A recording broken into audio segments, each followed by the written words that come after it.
In this experiment, 2020 hired Tracy, an attractive model, to stand next to a broken-down car. Almost immediately, a dozen cars screeched to a halt, even backed up to help her. Okay, cool. Thank you. And how much was that? Oh, nothing. I figured my good deed for the day. But with less attractive Michelle, also a hired actress who wore the exact same outfit as Tracy, not even one car stopped. Taking some pride in your community. A person who gives to other people. Someone who does the right thing at the right time. Doing good to others. Somebody that would go out of their way to help someone.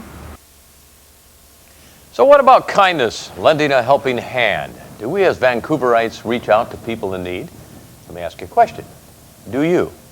What you may see tonight, it may surprise you. 3 people, 2 different scenarios, and some very surprising results. Later on in the show, by the way, we talk with Andy Harrington, the director of Youth for Christ. We talk about the concept of random acts of kindness and his involvement with some great young people who took an adventure this summer. When many young people hit the beach, they hit the mission field. Be very powerful. That'll be coming up in part 2. We did something this afternoon. It really touched me, guys. By the way, this is Kimberly Wilkerson, directly to my left. Peter Fife, field reporter for Online. Kimberly, a field reporter also, and Craig McCulloch, the same. We did something because this struck me when we watched 2020. I wonder what would happen in Vancouver if we did the same thing. So we put our heads together, went downtown Vancouver, and we, basically set up the same scenario they did on 2020. Let me start with you, Kimberly. When we started this whole thing, what were you thinking about? Did you think this little experiment was going to work? Did you think that you were going to get a lot of people stopping? Well, you hear about Vancouver as being one of the friendliest cities in the world. And as you know, I have lived in New York City, a city that many people think is a little different from Vancouver. But so I figured coming to downtown Vancouver today, I would get a lot of help. People are so friendly when you go into a store. Everybody talks very nicely to you. And so I thought it would be no problem whatsoever. Yeah, so here we are. This is you out in front of a car that we set up. And this is right downtown Vancouver, just on, what's this, Pacific Boulevard. Yeah, it's right between Boulevard. the Plaza of Nations and BC Place Stadium. As a matter of fact, we even set it up with you and the baby. Right. And so we thought for sure people going by would stop with you with the child in your hand. Right. I wasn't having a lot of luck getting people to stop for me when it was just me. So I decided to pick up my 2-year-old there, and who was crying, to see if people would stop, and nobody stopped for me while I was carrying my 2-year-old son. So here you are, and you're just basically, obviously in trouble. You're checking the dipstick. I think we actually, and here guy rides by on a bicycle. Right. It's amazing. So many people walked by and looked back at us, but... And don't forget the fire truck that went by. Okay, now here comes a guy. Right. Yeah, this is when I was alone. I had a little more success here. A young guy stops and asked me if I wanted to use his cell phone, which I thought was a great idea. Everybody travels with cell phones these days. Yeah. So he was one of, I think, only 3 people that stopped while I was out there for 30 minutes. Yeah, so we did this for 30 minutes. You had 3 people stop. The thing that was interesting, too, is you had many people walking by. Right. That was interesting because, the people walking by aren't necessarily in as much of a hurry as maybe some of these people that are driving trying to get to work. But it's interesting because people would literally look back at me but not say a word. Yeah. So the thing that surprised me now, that one fellow that stopped there was really good from the... Summit Mazda. Yeah, Summit Mazda. He had driven by and he decided to stop, and he was very helpful. He actually went around the block and came back to see if I needed help. Very helpful man, and even after we told him that we were actually doing a television spot, he still didn't believe me, and he still kept asking, "Are you really okay? Do you need anything? Do you need any help?" So he was an amazing character because, as you said, he drove all the way around BC Place, came back to help you out. Right. And his final words to you, "Are you sure you're okay?" Are you sure you're okay? It was hard to convince him. All right, and Peter Fife. Peter, now, a little different scenario. We put you out there, and same type of thing in the sense that the car, a little bit different look, you know, a little bit more Vancouverite here, you know, multicultural thing happening. And what was your experience with it? I mean, it was quite a day, wasn't it? Well, I had a terrible experience, and the whole time that I was out there, no one stopped except for one person at the very end after being out there for half an hour. Here you are. Yeah, here I am Looking very waiting, and I'm distressed. trying to look distressed, and like I don't know what I'm doing, and everyone's looking by, and I made eye contact with the drivers, and they just kind of look and look away and keep going, and I just couldn't believe it that no one stopped at all. It just seems that everyone was just in such a big hurry to Now, get what where was they had interesting to about be. this is we had it set up so that they could pull in front of you. It was an easy place to pull into. So it wasn't that they were in any major problems, You right? could literally park Exactly. 2 Greyhound buses in front of that attractive Crown Victoria Right, and there was there. a parking lot right, you know, in that area Yep. as well Right with ample across. parking. Now here so- goes a guy There goes walking a by. guy, and they don't even look, they just keep Yeah, so on he's going. walking by. Obviously, you're in trouble. Yeah.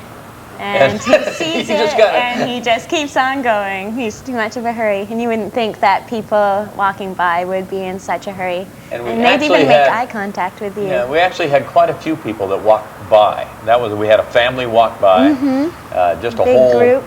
Yeah, we had a police car drive by. Police car, We had and there fire are people engine. who working right to the left of the car who'd come in and drive into the parking lot I love beside the it. fire engine one because their slogan is something to the effect of serving with pride, rescue and safety. You know, they drove right up And all the fire, and all the fire. Maybe they were going to a rescue and safety. We gotta give them the. We I gotta mean, give them that's credit. true. You know, they are interested in fire. Now, here There goes goes a a guy guy on a on a bicycle. bike, and he just looks back. There you go. And I was making eye contact with them all. Someone else walking. Here's a guy. Another Now, guy, and this is the only guy that stopped here.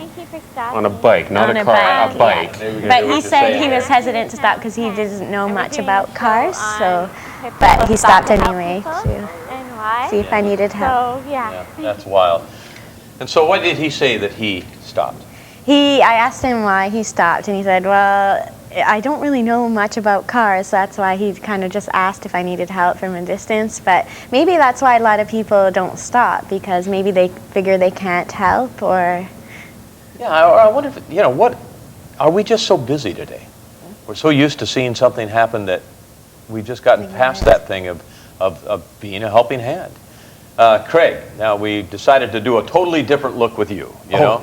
Yeah, in comparison to these fine ladies, totally different look. Totally different look. Yeah, Mr. Middle-Aged Crisis. Put him in front of a Crown Victoria. Yeah, and see what happens. Yeah, so we put you out there, and here you are, obviously looking rather distressed. And I got to check the oil in this car at least half a dozen times. yeah, I think the oil in the car went down about 2 quarts. Yeah, that's just by me. I And think we all had the examined blinkers on. And there you are, just kind of I even, almost stepping in front of a car. I even kicked the tires a few times too, just for the theatrical part Did you of have it. anybody stop? I mean, I had a tow truck from Buster's Towing pull over, yeah. and he said that he would stop even if he wasn't in a tow truck. And then I had a homeless gentleman come up to me again on a bike, just wondering if he could do anything to help. This guy is totally homeless, visibly homeless. He had no home, let alone a car. He probably didn't have anything to eat, and he was willing to help me the best he could. And I had people drive right on by. There's some people that were modifying one of the structures at the Plaza. Pardon me? The tow truck. Yeah. Do you find? I usually don't stop, but I'm kind of the guy I stop for. If I'm in my own car, I stop, man. Sometimes. Oh, good. Do you find that women get a lot more help than men? Women get more. Yeah, I'm finding that as well. Thank you so much. Here's somebody just walking by, looking the other direction. Yeah, there's me and With a dipstick. and the dipstick. Yeah. Hello. So instead of being accused of being a dipstick, I was actually holding the dipstick this time. There he is. And so there's the Great. homeless What's fellow your- came by, and What struck me about that is here's Peter. a guy who Well, has thank you so so much, little and Peter. he's willing to offer so much. yeah. And here's people going buying Lamborghini, well not a 11 Lamborghini, at but night. Mercedes, Channel everything. 66, Cable 10. There was at least During three, that when we were all there, there was little 3 police cars, VPD, a fire truck, there was 2 Vancouver Parks Board vehicles, and 1 City of Vancouver Engineering. And we were parked in a 3-minute passenger zone too, with the lights on. Yeah. Nothing. All right, so we're going to take your phone calls, 1-866-NOW-TV10. Wait till you see the next scenario. It is even funnier. I mean, it is amazing. With the briefcase spilling all over the ground, would you stop to help somebody pick it up? And why do you think some people don't? 1-866-NOW-TV10. If they look like they need help, oh yeah. Yes, with no fear. Absolutely. Yes, I would.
Now TV encourages the expression of a wide variety of views on this program. However, Now TV does not necessarily share or endorse these points of view.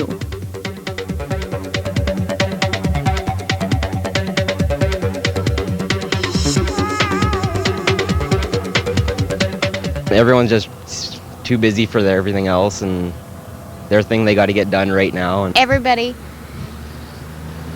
wonders what part of them is going to be hurt if they help.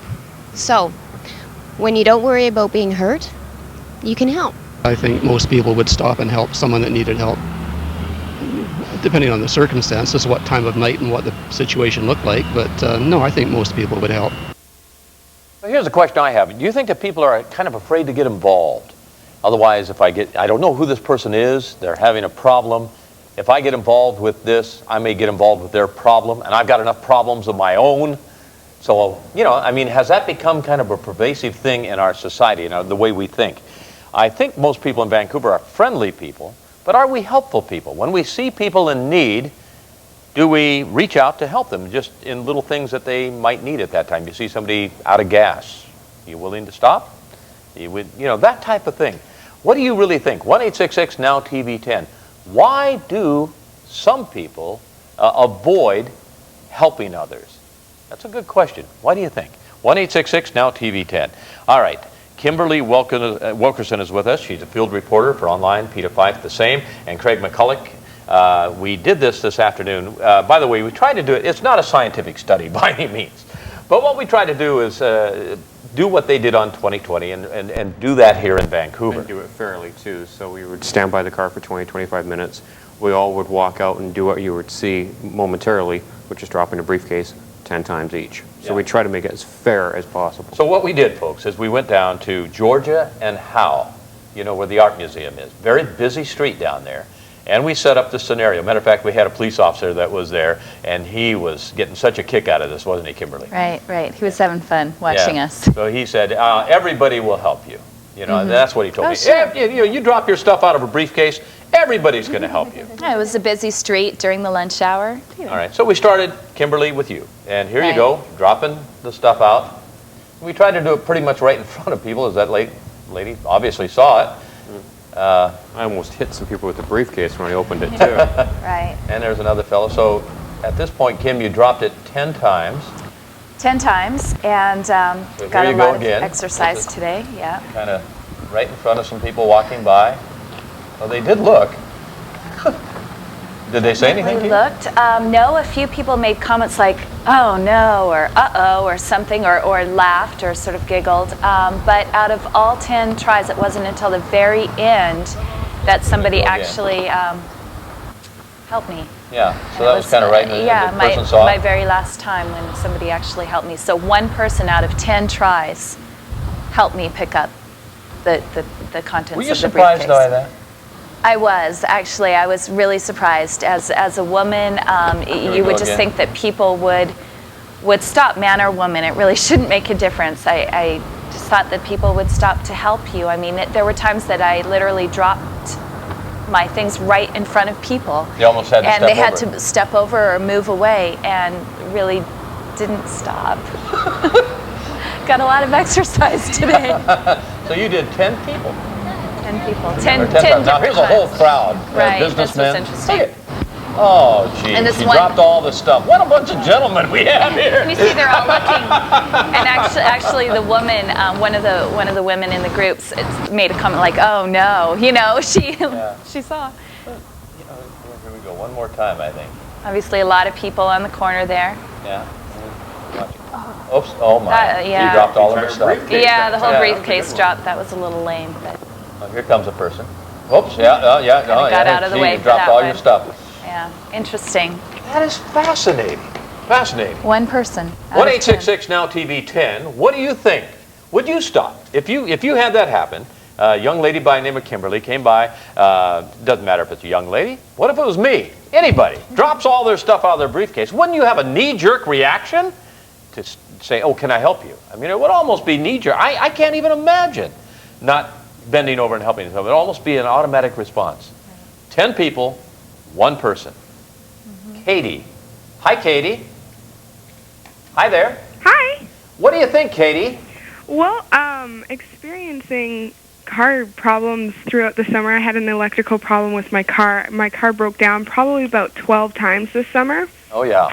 So I had a great experience, but one of the times for 4 hours, nobody stopped, and I was by myself, and it was terrifying. And then the last time that my car broke down, I ended up, and a guy got out of his car and he started helping me, and now he's my boyfriend, and we've been dating for quite a while. See the benefits of being That's right. See, you got to have a bad car. I need to look for really bad cars on the side of the road, I think. I was like, well, thanks, you know, and I gave him my number, and he's like, it was just amazing that so many people in the end helped me. But at first, when my car started to first break down, nobody would help me. I would sit there and wait. One girl even was standing by my car, and she looks at me and she goes, "Are you Filipino?" And I'm like, "No, my car broke down." And the car wasn't Filipino, was it? No. And she's like, "Well, what race are you?" And I was like, "My car broke down." And she's like, "But what race are you?" And I'm like, "My car broke down." So she just asked that a few times, but that was well, about let me ask you a question. I guess it begs to be asked. Do you think that there was some racial things there that people weren't stopping? Maybe. What can I ask you? What background are you, Katie? I can't tell by your I am 100% Caucasian, but I am tanned because I was sponsored by a tanning studio, and I was just incredibly dark, and my hair is dark, and I was dressed in a business suit. And then my mom showed up dressed in a business suit, and nobody helped. That is strange. It wasn't on Pacific Boulevard by BC Place Stadium, was it by any chance? No, it was in Langley. Yeah. Well, Langley's a friendly place. Right. It's quite friendly, but I've had it break down quite a few times. And the last time that it did break down, I was in Burnaby, and my car, the whole engine exploded, and not one person stopped. You're kidding. You see, I think the fire department might have stopped for that one. I know. Quite possibly. I had it towed. Oh, that's something, Katie. Thanks for your call, by the way. No problem. All right, Peter. Now, we get a little bit different look. You know, here's the multicultural look. And, you know, you're right down Vancouver. You blend in there beautifully, right? Everything works? Sure. So we take you down, and you do the briefcase thing. Yeah. So what was your experience? Well, it actually worked a little better for me than the car experience. Yeah. I did it about 10 times, and I actually had probably about 4 groups stop. 4 out of times 10. that I did it, so 40%. That kind of surprised you. Here's a guy here. Now he actually bends down. Oh, yeah, 2 guys actually come yeah, over. and they come. But I noticed that a lot of people that bend down hesitate a little bit. It's almost like they have to decide whether they're going to help or not, and some make the fake bend and keep going. But most of them, when I talked to them, just said, There's a fellow right there, right in front. So right in front of them, I tried to get it so they'd have to step over it, and they did, and they just kept on walking. Some don't even look down, they just don't notice it at all. And others notice it. That is, you know, it's really, I just can't get over this. How far Here's here we go. another Now one, here's a fellow. right in front of him. Oh, yeah, there he goes. So he came and helped. It's amazing how many people just keep on walking by. So you felt like the young men, was there any difference in like male, female, or people that seemed to stop? I think I only got one female, and the rest were male who stopped. And the female said, "Oh, you just look like it just seemed like a bad day kind of thing." She's like, "Oh, that's too bad." So she felt bad. You kind of have a theory on that. That possibility is that maybe women, for whatever reason, don't necessarily stop to help other women. Other women. Right, it's only a theory, and of course we didn't, you know, it wasn't a scientific test and didn't test it out enough, but it was really interesting. You'll see later when Craig went and did the same study, or the same experiment, women were the ones that first stopped to help him, Really? and in our case it was definitely the men that were helping us, and again, I'm not as cute as Peta, so, you know, I hardly had anybody at all offering And of to course, assist Peta's got the me, great but laugh, so she's I try not to laugh as I did it. I like the Great stress. contagious But- laugh. Yeah, it's absolutely wild. So we'll take some phone calls here in just a second. 1-866-NOW-TV10. What do you think happened here? And are we helpful people? Are we just too fast? Is our society going too fast? Have we been programmed to just kind of ignore people that are having a problem on the side of the road or whatever? What do you really think about that? You can take us on. That'll be fine. All right, Craig. Now, here you go. You've got the briefcase. Yep. I had a lot of fun with it too. You know, to just. You got quite demonstrative. You're almost throwing the briefcase at people. Here we go. Oh, yeah. That was my first one. I was trying to time it just as the people were there, and then I kind of just launched them right at the people. And they still don't stop. Well, that guy, the fella there, 2 people walked by. They almost, you know. And of course, at this time, I didn't know what was in the briefcase, so I didn't realize just how much stuff we had put in that briefcase. This guy put down his briefcase. Now, this is great. This makes me feel so good. It's the uplifting moment for Craig McCulloch. Oh, look, you got 3. I have 3 people. People are almost falling over themselves to help me. All right, now what's the deal here? Well, Somebody try to explain to this. Kim gets 1 out of 10. Yeah. Peter gets 4 out of 10. How many did you have? 6, 7, or 8 out of 10, I guess. What is the deal here? Well, you see, they're cute and cuddly. I'm hopeless. They say there's a poor guy. He's losing his hair. He can't get a proper suit. You know, I was probably wearing my lunch on my shirt. Before I came on here, I realized I had my lunch on my jacket here. And they're thinking, oh, we've got to help him. So hopeless works. Hopeless, hapless works. I mean, look at me there. I'm even losing my hair in part of this shot. Forlorn. Oh, that's funny. But nobody helped you there. No. For some reason, I actually did not get help 2 or 3 reasons. You do a great job at top of the stuff. So they had to have. this is, I forget her name, she's from the, this guy was actually pointing out, don't forget you have something over there. This is a nice lady, I forget her name, she's from the Downtown Ambassador, the Downtown Vancouver Business Improvement Association. Oh, yeah. What is that? Oh, they do So a I great don't know job. if she counts because that was part of her That's job. right. Yeah, You actually have kind of a poetic move happening there, you know? It was a lot of fun. Oh, look at that. And here again, another lady, two All ladies. these ladies. See all the women? Yeah. I don't know. Did you meet anybody? Did you kind of create any special relationships I kind of like our lady from the car earlier? I kind of spoiled it when I said, oh, there's a TV camera. I almost felt like saying, you're on now TV candid camera. You know? And some people, we had a couple of tourists on from Britain. They said, oh, was this staged? And my favorite was we had a person on from a couple of the other TV stations. And he was walking by and he helped out. He said, oh, is this staged? He said, yeah. I said, oh, I work for a couple of other TV stations. So he was trying to get away because he didn't want to appear on Now TV, right? Well, I brought him back and I think we just saw him there. And I told him what he was doing. And he said, really? You were doing that? That's great television. That's great. Are you serious? And I went, yeah, I'm serious. And So we'll see it on the 11 o'clock show tomorrow morning. Oh, yeah, we'll see it on all the other TV stations. All right, Susan's on the line. Hi, Susan. There. So what do you think? Well, I'm actually quite amused watching the footage that you shot. Yeah, it's pretty crazy stuff. It is, but I'll tell you one thing. The difference between the First Lady and the second one and the gentleman is unbelievable to me. Just amazing to me how much of a difference and how many people stopped for the gentleman and the middle girl. And then the first one, I mean, it looked like the same people walking by, business suits, you know, maybe on late lunch or something. Yeah. So I'm It was right around lunchtime. It wasn't? Yeah, it was. I think we filmed that around 12:30 this afternoon. Really, eh? No, it's very, very surprising. And the part about when you guys did the little scene with the car, I thought for sure like more people would have stopped. But I think if you actually asked people that had passed, if you were able to go up to them in their cars and say, "Did you see that car with the hood up?" I'm sure they'd say yes. And then if you ask them, well, why didn't they stop? Then they might hesitate and say, well, you know, I thought of it and then I was passed and so I thought someone else might stop. Like that kind of scenario would be going through people's brains while they're driving. That's the only explanation I can think of. Yeah. What strikes me about your comment is, and I'm thinking of ICBC and all the press conferences they have, is how many people actually did notice me. Some people were talking on their cell phones. They're doing everything except, you know, doing their hair and reading the morning newspapers. How many people actually did seriously notice me on the side of the road?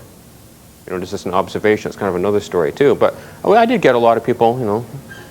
Well, the one that hit me was like when you had David, your son, and you know, a baby. That'll get everybody. I mean, you got to stop for a lady with a baby. And not only, you know, not just a baby, but a crying toddler. You know, everybody who has a child knows. I mean, this is not a great situation to be in.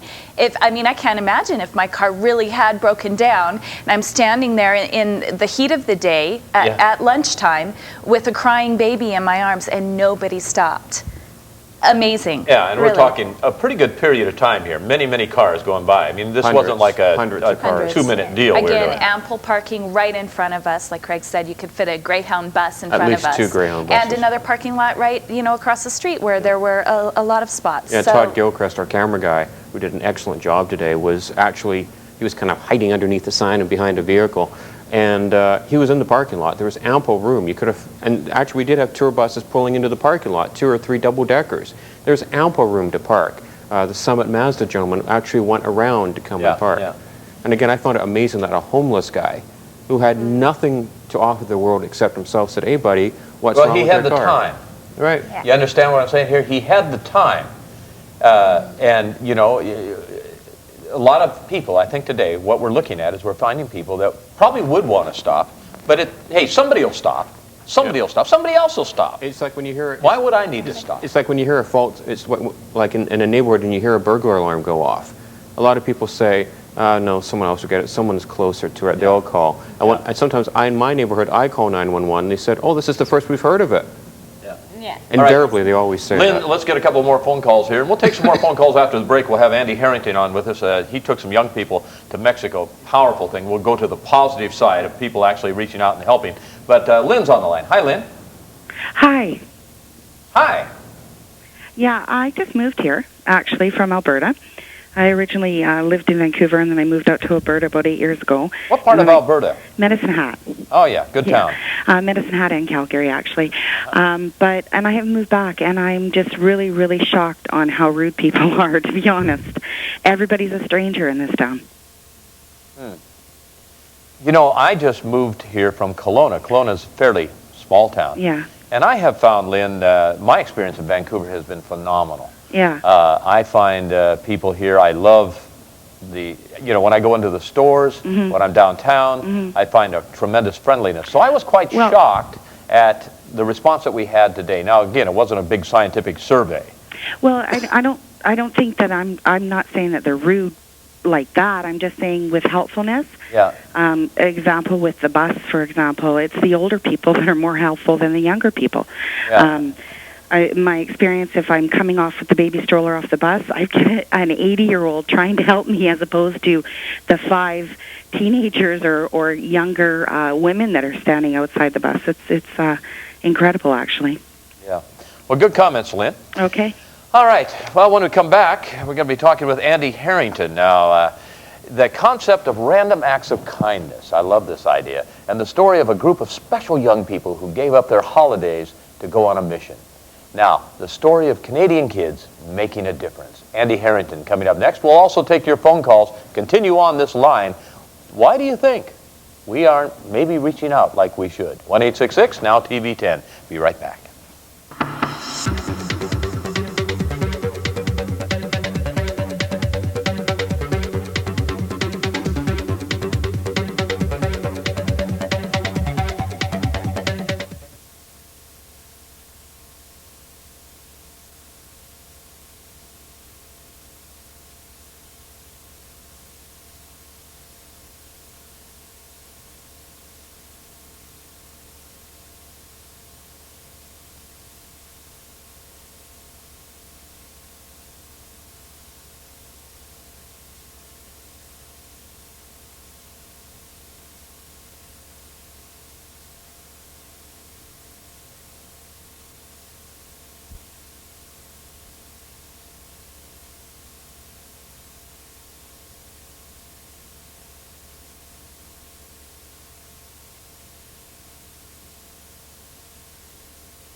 Want to be treated. We live in a busy world, and the important things of life can be overlooked and are rushed to meet deadlines. Real or perceived? Perhaps tonight's show allowed us to stop and put things back into proper perspective. What is important in life are not the things, but our relationship with our family, friends, and how we treat our fellow human beings. For Online 2020, I'm Doug Kooy saying good night, and I'm out of here.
And welcome back to Random Acts of Kindness. It's our part 2 tonight of Online 2020. With me is Andy Harrington, very good friend of mine, very positive guy. He's, with Vancouver Youth for Christ, doing a great job with that. And you're from England, Andy. Yep, I'm from England. Grew up in a town called London that some people may have heard of, and just watching what was going on. I want to know what was going on with that Craig guy. Was that a Lynx effect or something? Whatever he's got, I want to wear that aftershave. Pheromones or whatever it was, I want some of that, because the guy was amazing. But in England, where I grew up, I grew up in a little part on the edge of London, and we never knew the names of our neighbours 2 doors down for 15 years, because you never talked to anyone over there. Now, wait a second. That doesn't hold true to the way I envision England. I always think of Vision as the neighbourhood pubs. Yeah. Everybody knows everybody because they all grew up there and they've been there for 100 years. That's over a pint of beer. It's a bit different over a pint of beer in England. You can get away with anything, but an Englishman's home is his castle. If you're walking down the street, you'd never fix eye contact. You can sit on tube trains where you're like rubbing shoulders with people and you just never talk to them or anything. So I grew up in an environment that's a bit like what you've just seen on TV. So do you think we're getting like that in Vancouver? I'd be scared if you were. My experience of Vancouver has been very like yours, Doug. I've found Vancouverites fantastic. In fact, my first 6 months here, I've lived here for 4 years. You know your neighbours? Know my neighbours very well. My neighbours, Teresa and Ricardo, within 10 minutes of us moving into the house, they were on the door with plates of cakes. It was wonderful. And for the first 6 months we were here, I don't think I met someone who wouldn't help us. Huh. So my experience has been very different of that. But I do think that one of the reasons why I think that happens is, well, there was a great book that was written by a man called Robert Putnam called Bowling Alone, and it's all about why people don't have community anymore. And I think we've seen the breakdown of public ethics. I think we've seen presidents and CEOs and Martha Stewarts and others telling us that what you want to get out of life is what you can get out of life. And it's not important to help other people. It's not important to have ethics. It's not important to care about community. And what's the thing we most want in life?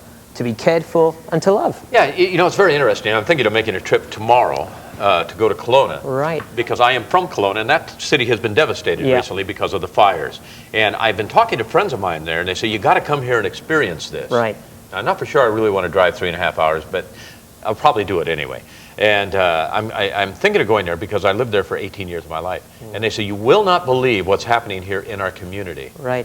It has brought everybody together. Well, it's funny enough, we have a Youth for Christ office in Kelowna, and our worker there was on the phone to me today. We were talking about what happened, and just the sense of almost blitz spirit, if you want to think in an English term, that's happening in Kelowna at the moment. Blitz spirit? Yeah, people are just helping each other from what I can make out from what Rick's told it's me. amazing. Yeah.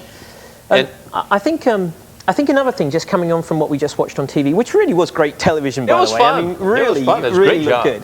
But I think one of the key things that comes out of that is, do we want to have a society that works that way? And from my perspective as a youth worker, I actually see more young people concerned and caring for the people around them than I see people of my age. I'm early 40s, and I see my generation very much more wrapped up in a me, it's all about me. The 80s, I've got to get a new CD, I've got to get a new house generation. So the millennium kids. Yeah, I think the millennium kids are more spiritually aware, more looking for community, more willing to reach out than we are as our generation. Yeah, and friendship means a tremendous amount. Massive amount. Yeah. In fact, it's all about relationship with young people nowadays. I think we had the pursuit of materialism through the 80s and early 90s, and I think that's turned now into a pursuit for spirituality, community, relationship, caring and friendship. And I think that if you'd have seen some, I'd be interested to see what happened if you'd have done that experiment outside of high school. Yeah. We really should come back and do that. Matter of fact, you and I are talking about doing a program on random acts of kindness. Yep, that's right. Which would really be fun. And maybe we could even try this experiment out again. Yeah, I think you get a different That's a good concept. I like it. I like it a lot. All right, Dawn. Hi, Dawn. Hello. How are you? I'm okay. So what did you think of our little experiment here? I thought it was an awesome idea. I didn't realize so many people wouldn't stop and help. I do help people.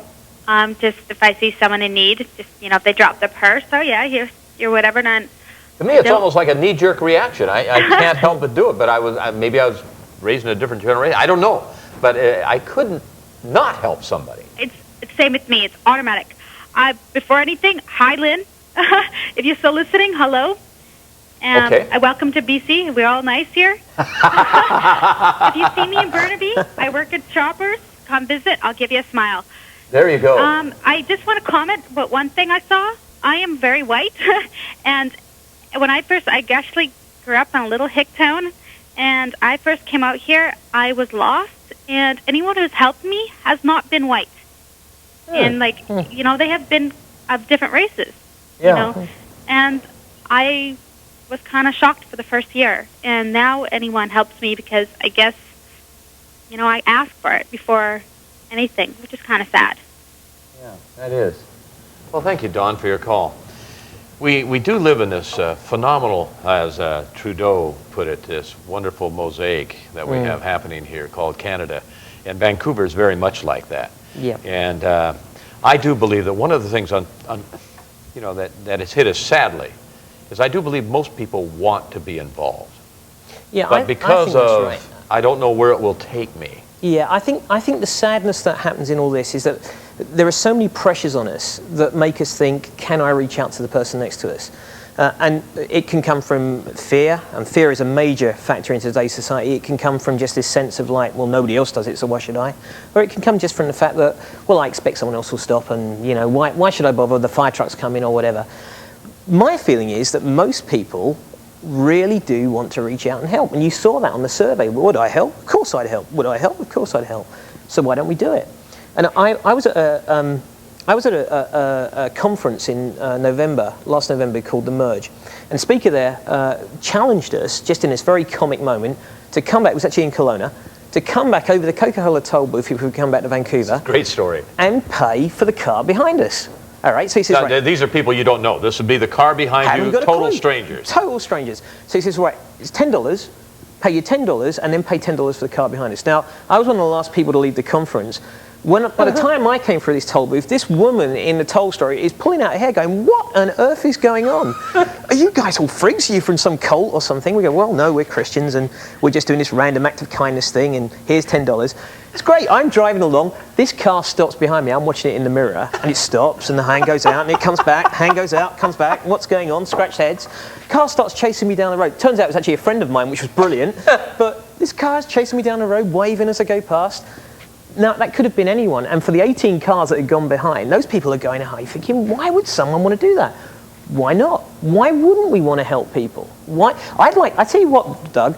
We're going to come back. We're going to come back. We got a great challenge. All right. This is going to be fun. Okay. Let's see if we can transform the whole area by tomorrow morning. Who knows? This will be fun. We're going to come back. We got something to challenge you with. It's going to be great. 1-866-NOW-TV10. We'll take a few more phone calls, and the challenge is next.